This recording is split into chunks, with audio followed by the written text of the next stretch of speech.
باب ما یکرہ من التشدید فی العبادہ، باب ما یکرہ جو ناپسند کیا گیا، من التشدید شدت برتنا، فی العبادت عبادت میں، عبادت میں شدت برتنے کی ناپسندیدگی.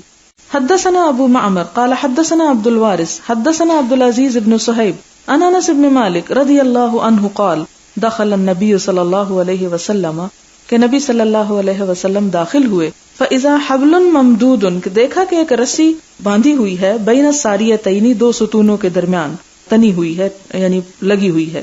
فقالا آپ نے پوچھا ما ھذا الحبل یہ رسی کیسی ہے؟ قالو تو کہا ھذا حبل لزینب یہ رسی زینب کی ہے. فاذا فترت تعلقت جب وہ تھک جاتی ہے تو اس سے لٹک جاتی ہے. فقال النبی صلی اللہ علیہ وسلم نبی صلی اللہ علیہ وسلم نے فرمایا لا نہیں یعنی یہ طریقہ ٹھیک نہیں، حلوہ کھول دو اس کو، لیصلی احدکم نشاطہ چاہیے کہ تم میں سے ایک اپنی چستی کی حالت میں اور اپنی تر و تازگی کی حالت میں نماز پڑھے. فاذا فتر اور جب تھک جائے، فلیقعد تو چاہیے کہ بیٹھ جائے، آرام کرے، لٹکے نہ.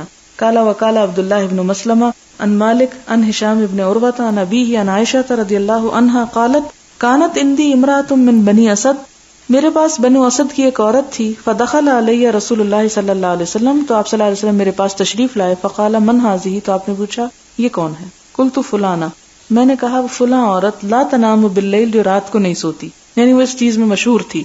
تذکر من صلاتها حضرت عائشہ اس کی نماز کا ذکر کر رہی تھی. فقال تو آپ نے سن کے فرمایا مہ بس بس علیکم ما تطیقون من الاعمال تم پہ لازم ہے کہ اتنا ہی عمل کرو جس کی تم طاقت رکھتے ہو. فإن اللہ لا یمل کیونکہ اللہ نہیں تھکتا، حتی تملو حتی کہ تم تھک جاؤ گے. یعنی جب کوئی تم عمل کرو تو ایسا نہ کرو کہ اکتا جاؤ، کیونکہ اللہ تعالیٰ نہیں تھک جائیں گے، تم تھک جاؤ گے. یعنی اتنا ہی کرو جو تمہاری استطاعت اور قدرت میں ہے. اس کا یہ مطلب بھی نہیں کہ اگر انسان کی استطاعت کسی کام کی ہے تو جان بوجھ کے اس میں سستی برتے. یہ سستی کے لیے دلیل یا جواز نہیں دیا جا رہا، یا مراد یہ کہ درمیانہ روی بہترین ہے.